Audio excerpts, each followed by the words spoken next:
Welcome to The Hindu Editorial. My name is Ryan Pinto, and I'm going to discuss with you The Hindu Editorial of January 7th. So, the first editorial that we are going to discuss on is the issue of the Central Vista or the Parliament House that is considered to be a controversy. Some are saying this should not have been done during the time of COVID 19, but others are saying this has to be done so that India can claim its greatness and it can showcase its power and also its might in the cultural as well as in the international fora. So you can see on the left hand side of your screen, it is the old parliament that we have. It is the temple of democracy in India, Lok Sabha, Rajya Sabha, and in the right side we have the new parliament, that's the Central Vista project. And in this new parliament, it not only includes the parliament, there are various other offices, the prime minister's residence, etc. So let's start with building by accord.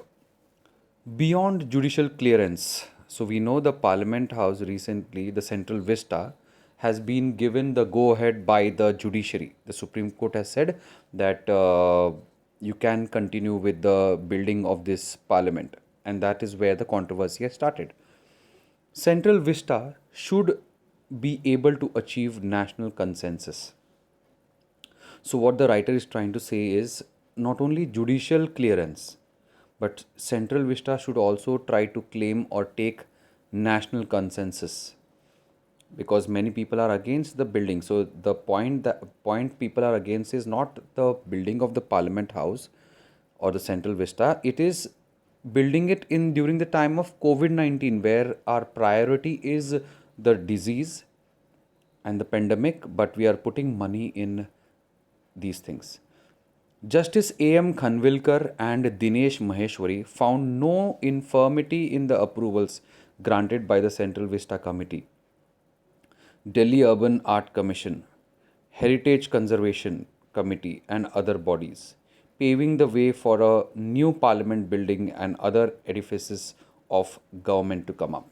So, Justices A.M. Khanvilkar and Dinesh Maheshwari, they found no problems in what was being made. They found no issues in what was being made. The approval was given by the Central Vista Committee, Delhi Urban Art Commission, Heritage Conservation Committee, and other bodies. So, why should anyone have the problem? That is what Justice A.M. Khanvilkar and Dinesh Maheshwari said. So, they have the right to build the Parliament House or the Central Vista if so many bodies are giving the permission. But Justice Sanjeev Khanna, he said something. While agreeing with the majority opinion on the call for a bid, award, and the decision of the Urban Commission, dissented on the key issue of public participation. So it was given go ahead by the committee, by Delhi Urban Art Commission, Heritage Conservation Committee, and other bodies, but was the public taken into consideration, which vitiated the endorsement of land use change. While the final cost estimate is unclear, planned expenditure are in excess of 13,450 crore for, among other things, a new central secretariat, vice president's enclave, and prime minister's residence, besides 971 crore for new parliament. So, first of all, the okay is given by many committees and the bodies, but public is not taken into consideration. This is the time of COVID 19, and the expenditure is going to be around 13,450 crore. Just for the new parliament, it is going to be 971 crore. With the national consensus, such a colossal plan might be a crowning achievement. If it was taken, public participation was taken, and national consensus was taken, it would have been a very great achievement. 75th year of independence in 2022.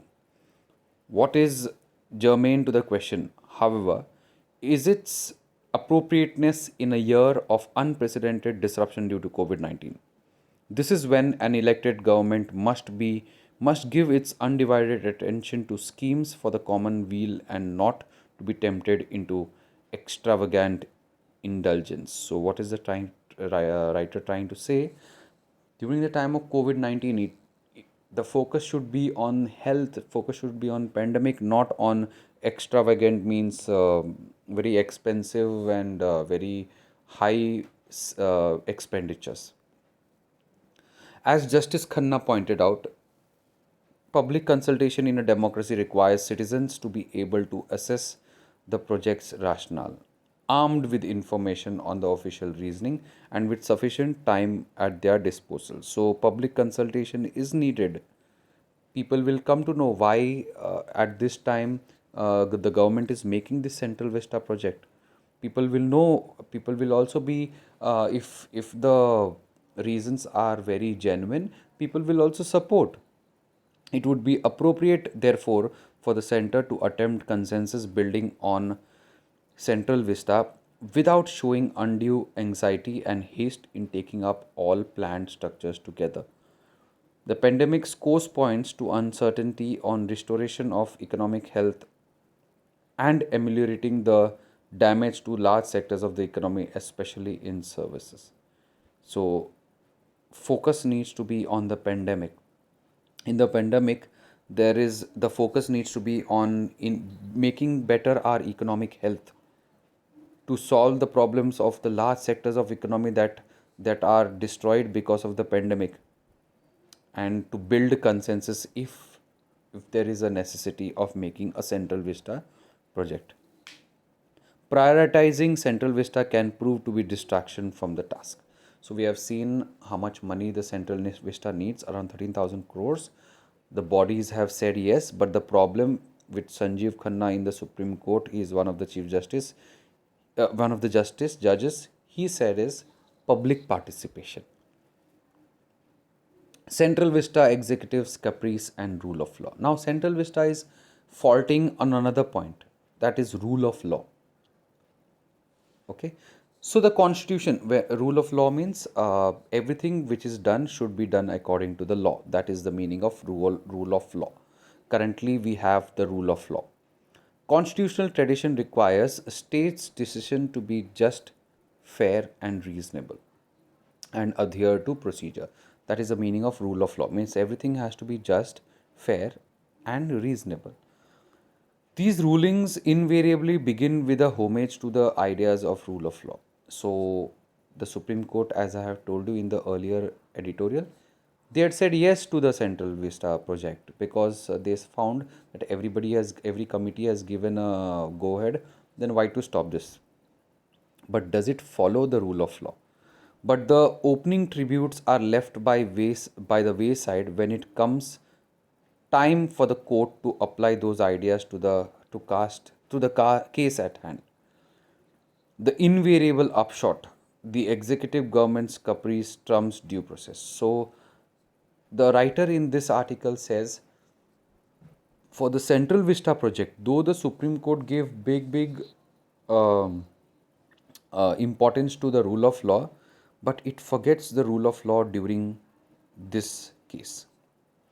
The judgment delivered on January 5th in Rajiv Suri versus Delhi Development Authority, in which 2 is to 1 majority of the court granted its imprimatur to the proposed redevelopment of the Central Vista in the national capital, fits the trend. So 2 is to 1, the case was won by the government or the Delhi Development Authority, which gave the go ahead to the Central Vista project.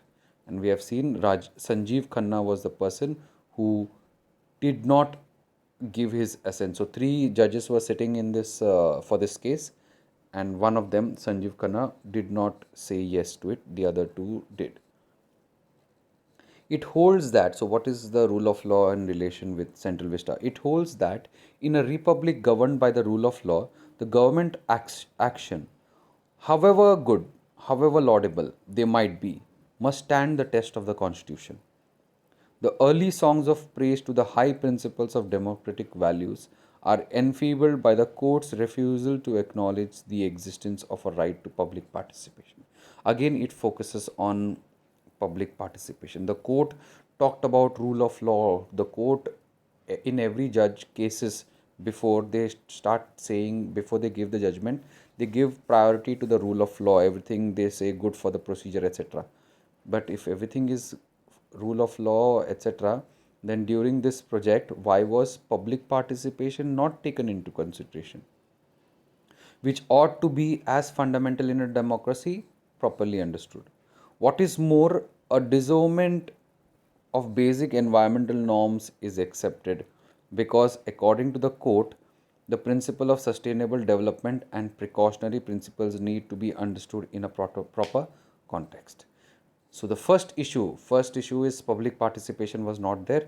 Second is, in this case, in the Central Vista case, basic environmental norms were thrown out. Focus was not given to the environment because the court said in case of sustainable development, there needs to be, one needs to uh, keep in mind that development is also important, not only environment. And mostly courts then, when this principle is brought forward, then give more focus on development and throw away environment, one in which competing public interests must be harmonized and balanced.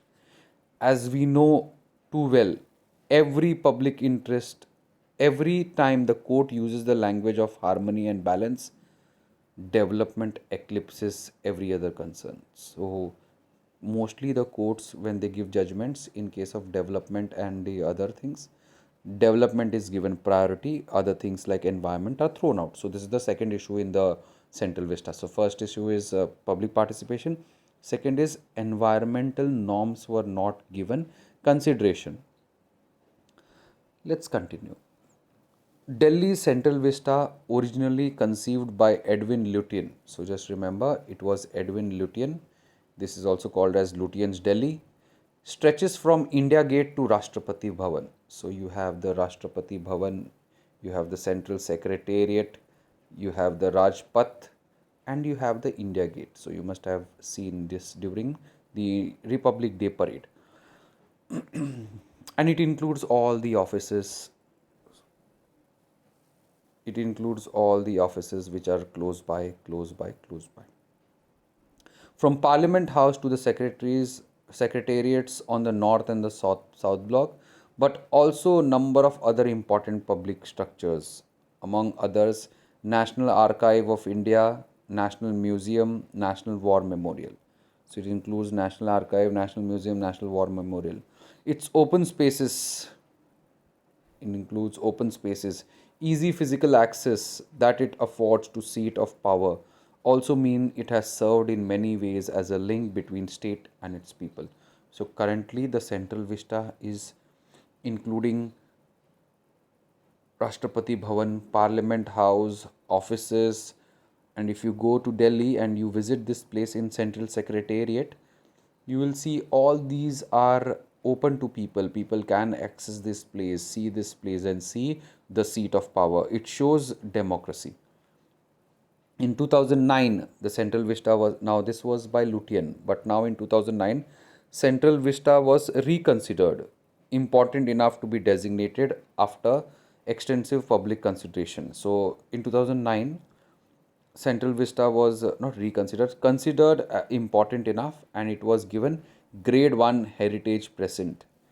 This meant that any development inside the area had to be regulated and controlled in a manner that would leave its grandeur unscathed, that is, untouched. But the proposal today, which portends enormous cost, is not a simple act of development within the boundaries of the area. So you must remember, Lutyens Delhi, this Central Vista was actually conceived by Lutyens, and it includes various offices. In 2009, it was given grade 1 heritage present, means it can't be, much development can't be done on this area. This is a big area. But now see, what is happening is the whole structure is being changed. Then why can't we speak to the public? Why can't public's participation be done? Why can't environment be taken care of? Instead, it seeks to remake the space. A new Parliament House will be erected next to the existing heritage building. It has been suggested the Central Hall, where Nehru had made tryst with destiny speech, where the constitution was adopted, would be converted into Museum of Democracy. A new secretariat and a new residence for the prime minister will be built, and a number of post independence buildings including national museum will be taken down. So the old parliament, as I had shown you in the initial first slide, the center place where our independence day speech was made by Jawaharlal Nehru, that will be turned into a museum. In this same place our constitution was adopted. A new secretariat will be built, a new prime minister's residence, a new national museum will be taken down. So, doesn't it need public's participation? Doesn't it need more deliberation, thinking? Petitions and claims. Petitions originally filed in the Delhi High Court and transferred later to the Supreme Court allege government had failed to follow due process. So the petition says they did not follow the due process. Two claims stand out. First, that the state had sanctioned an alteration to the existing land use permitted under the law without sufficient public consultation. So the first problem here is land use permission was changed. So that needs public consultation. And second is the environment clearance. Second, that the environment clearance for the project is unreasoned and was in any event obtained by illegitimately carving the project into two. So two problems in this central vista. First is land use change was done. Second is environment clearance. Justice A.M. Khanvilkar, that one, the person who, the judge who actually said yes, writing on behalf of himself, and Justice Dinesh Maheshwari, the second judge who was okay with it, holds that project required no special judicial scrutiny. According to the court, the petitioner's case was not predicated on the violation of any fundamental right, but only the rigors prescribed by statute. In this case, the Delhi Development Act 1957. That law, though, as Justice Sanjeev Khanna's dissenting opinion notes, does in fact mandate, among other things, the granting of an opportunity to the public to place on record its objection and for those objections to be considered by hearing the objectors. So, Justice A.M. Khanvilkar and Justice Dinesh Maheshwari, keeping the Delhi Development Act 1957, said it does not need judicial scrutiny. It did not need public participation. But in the same law, Delhi Development Act 1957, it is written that the public can give their objections and the objectors can be heard too. The majority rules that the law does not make personal hearings mandatory and therefore it was irrelevant whether sufficient time was granted or not. There are at least two problems with this finding. One, the court has consistently held in the past that arbitrary state action violates fundamental rights, in particular the equality clause of Article 14. So, we have seen the issue of public participation and environment. Now, where is the court going wrong? The court has taken the Delhi Development Act, which actually allows for public participation. Secondly, the court says that personal hearing is not mandatory in this. But the courts themselves earlier have said if the government is not acting according to the constitution, it means it violates fundamental rights according to Article 14. This would mean that the project such as this, where a transformational change is brought about to master plan framed under the 1957 Act, the public ought to have been accorded a sufficient chance to place on record all its objection and a sufficient chance to be heard personally on those complaints. Number two, any civic participation can be productive only if complete information is placed in the public domain. In this, the Board of Inquiry and Hearing, which was appointed to consider the objections raised on the change in the land use, recognized the merit in the objector's plea that the full details of the project was not made available. Secondly, so the first issue was that the government did their work arbitrarily without asking the public.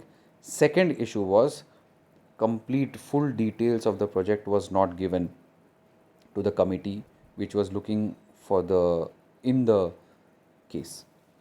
Moreover, it also recommends that impact assessment studies on traffic, environment, and heritage ought to be commissioned at the earliest.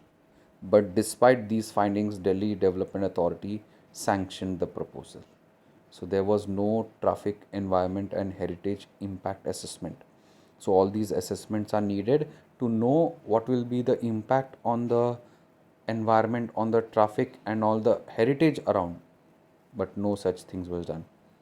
But as the dissenting judgment, so need for adequate disclosures. But as the dissenting judgment shows us, the most basic principles of procedural fairness, doctrines that flow from an array of constitutional promises, require the state to make adequate intelligible disclosures. So we know the disclosures was not done, proper information was not given. This is especially so in this case because, as Justice Khanna identifies, the project, when executed, will have permanent and irreversible consequences. So, we have seen what are the two main points in the Central Vista project. One is the clearance, public participation is not given. Second, the clearances are not proper. Environment is not taken into consideration. Heritage is not taken into consideration. There is no proper information.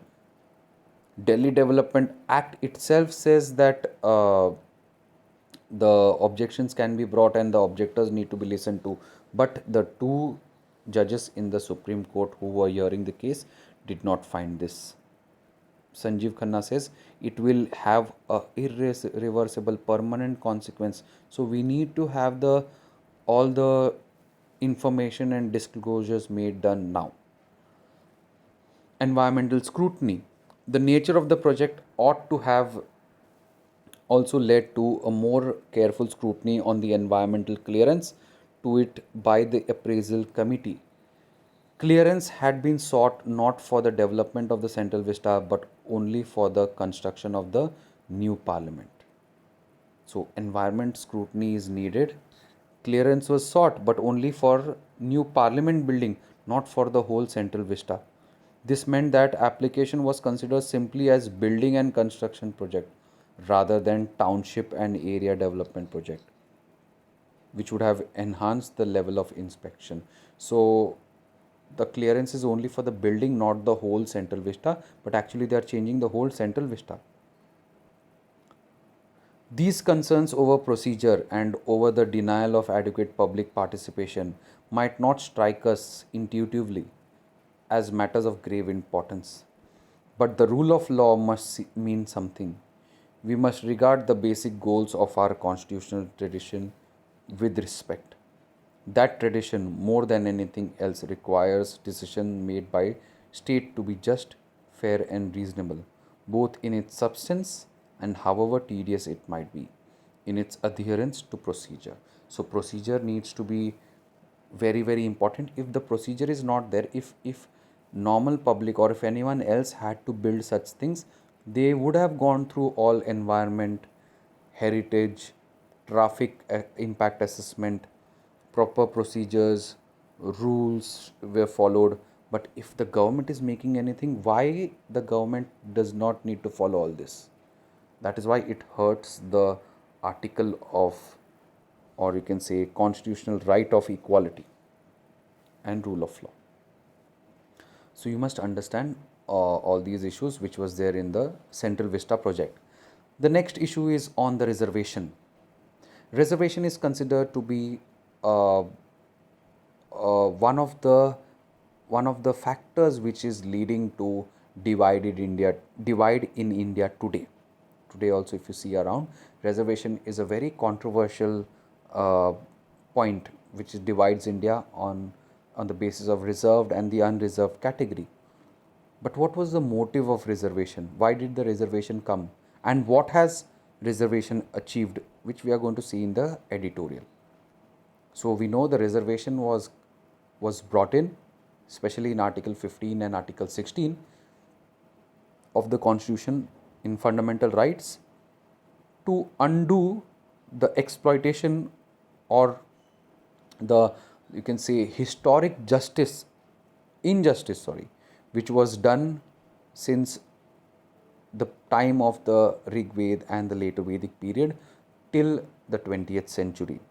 So one section of the society, that is the untouchables and the Dalits and the lower caste, they were facing a lot of exploitation since the later Vedic period.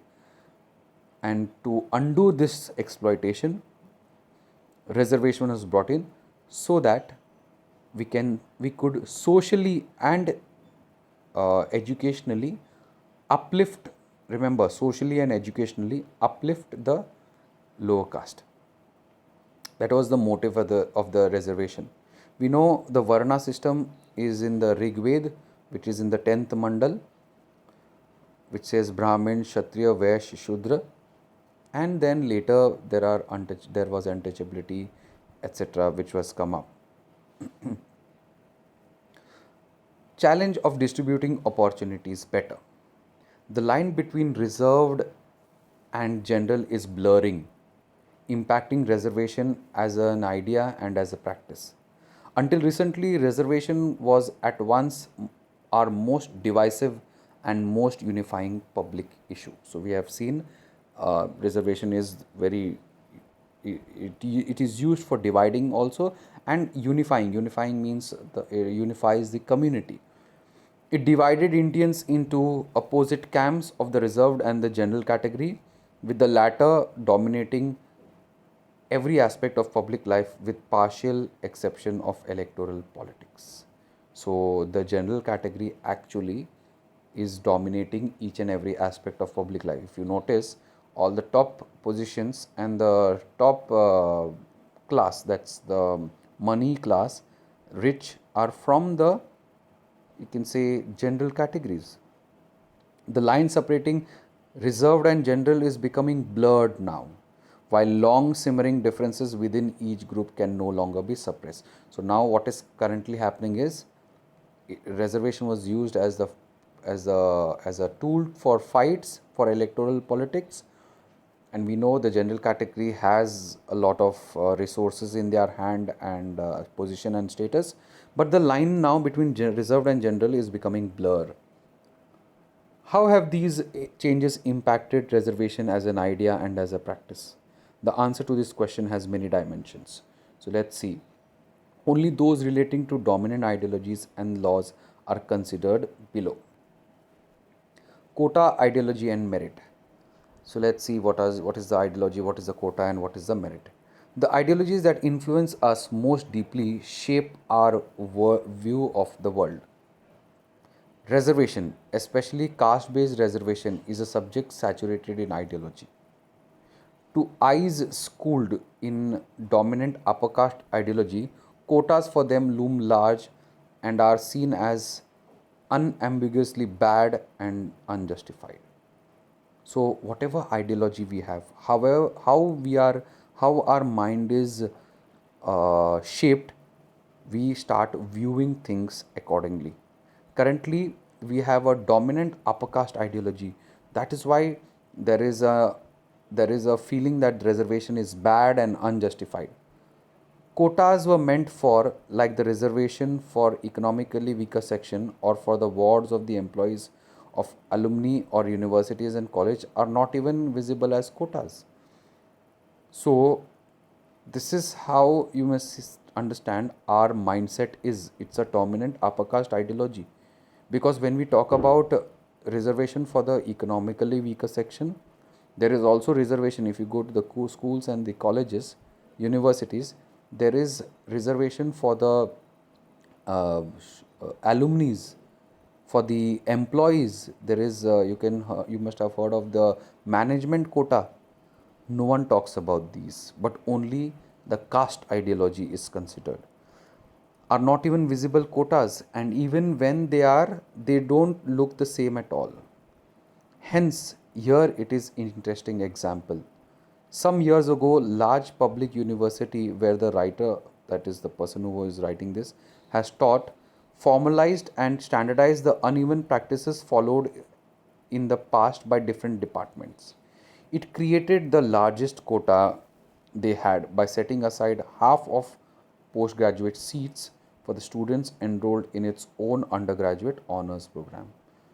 So, when you talk about quota, the writer writes a very nice example that in many of the universities, the for the graduation program or the post graduation program, priority is given to already to the students who had already taken admission earlier. This is also a type of quota. 50% and more seats were kept for the undergraduates for the MA and MSc programs, who are those in the BA and the BSc program. But no one talks about this as a quota. Quota means for us, what thing comes to our mind is the caste quota. This is because of the ideology that we have. It does not matter whether the name was deliberately chosen to ward off the stigma of reservation or whether it is a genuine case of ideological blindness. So, some calling it as a caste reservation, was the name deliberately chosen to remove the the mindset of casteism, or was it just ideological blindness, because currently it is creating more casteism? What is interesting about the name is that it unintentionally brings together words such as quota and merit that are thought to be ideological opposites. The seemingly contradictory name reminds us that, in fact, all quotas are merit quotas since they apply merit based criteria of selection to the pool of eligible candidates. So, there is another context of merit quotas. Merit and quota are two actually different things. But if you notice, they are also a type of quotas. Those who are eligible, those who are getting in the criteria, they should be getting the job or the post or admission. Never mutually exclusive. Just as every quota today involves fierce competition among the eligible, every claim to merit is also built on structures of exclusionary access. So, another point of misinterpretation is quotas does not mean that you need to be a lower caste and you will get the admission or the job. You have to give the exam, you have to get inside the competition. So, if any student comes through a quota, there is a very wrong concept that they or he or she is not that eligible.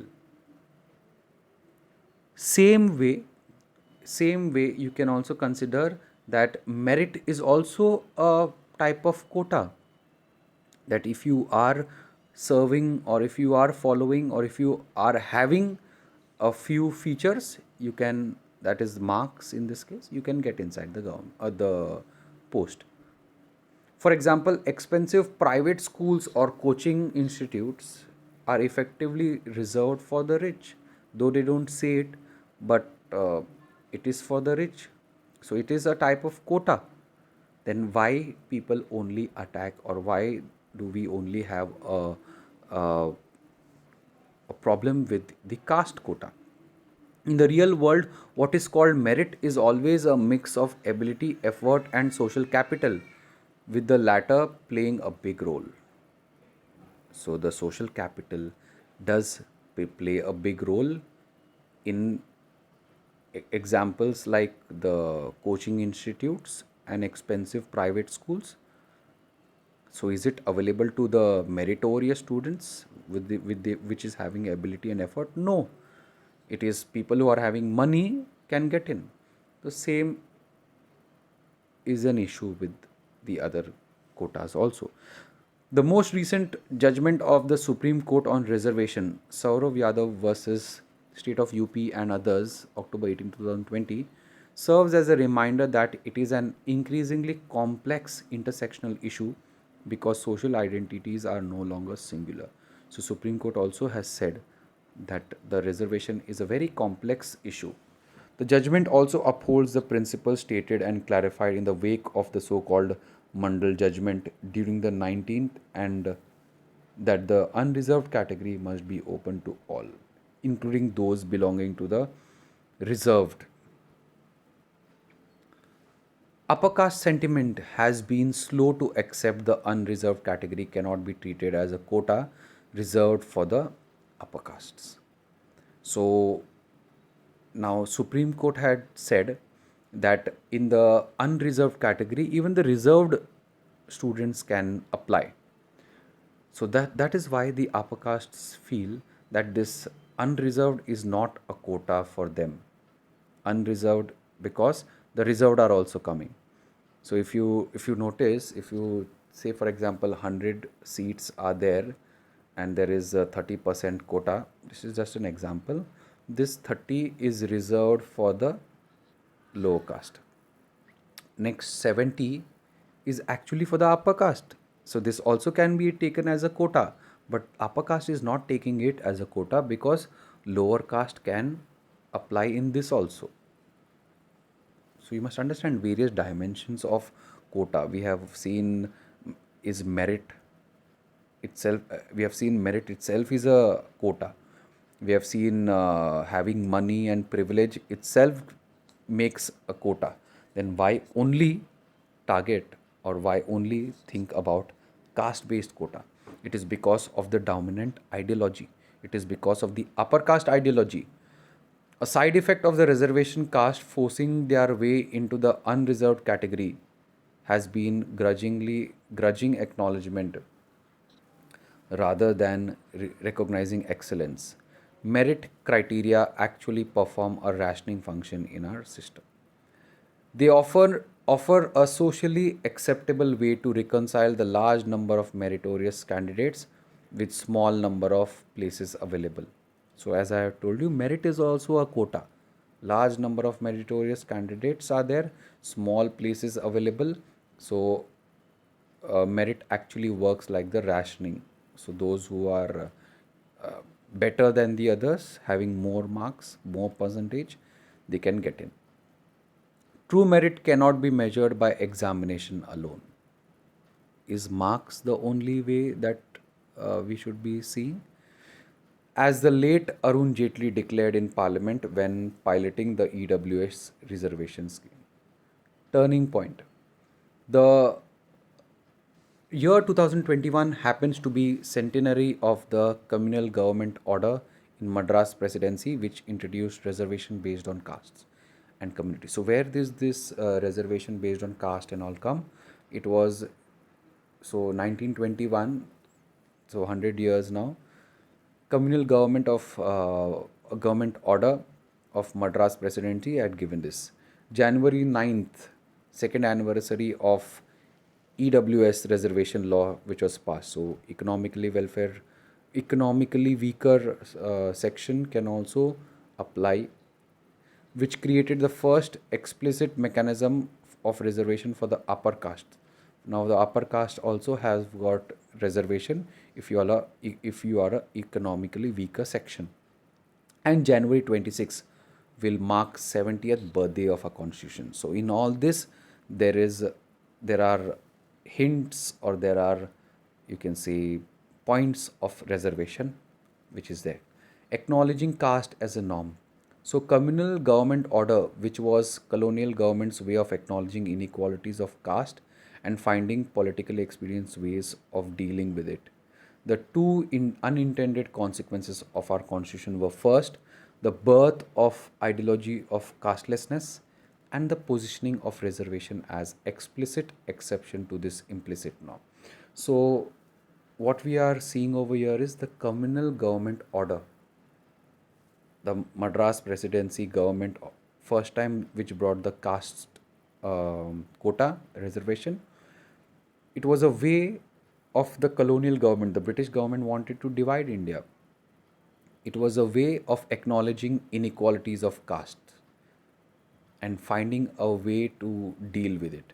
Second, the two unintended consequences of our constitution were, first, the birth of the ideology of castelessness, and the positioning of reservation as explicit exception to a norm. So remember, why did the constitution bring this quota? So that it can bring the ideology of castelessness, and it can uh, bring some reservation to the people. The second was the consequent rise of rhetoric of merit as caste based politics by other means. So the first point that you have to remember is quota or reservation that we are looking today is from the upper caste or the dominant caste ideology or mindset. Quota can be seen in merits, quota can be seen in, you can say, money for the privileged. Quota can be seen also in case of the alumni, that is already who have studied and they are getting admissions. So you must understand that this is how quota, not only in case of caste, there are quotas in other things also. Secondly, we have seen the quota was actually, when was this, the history of when this quotas and reservation came. It was in the communal government order by the Madras presidency. It is there in our constitution, and it was also like the last year, 9 January, EWS. All these are important areas or points in history where quota was given more reference, or it was made more stronger. So constitution, when it had came, there was a thought that it will lead to castelessness, and reservation will be an explicit exception. It will be an exception for 10 years, and then reservation will go out. But because of the EWS, we have come back to full circle, acknowledging caste as the norm despite continuing with the masquerade of castelessness. So this EWS actually brought the question of quota back again, and the point that we were planning to remove, one fine day we will be removing the quotas, again has gone back because new type of quotas are coming. So we are nowhere near a resolution, but at least upper caste politics is also in the open now. Most important, the ideological weaponizing of merit is being exposed for what it is. So the whole point of the constitution was to remove the caste and be make it a casteless society.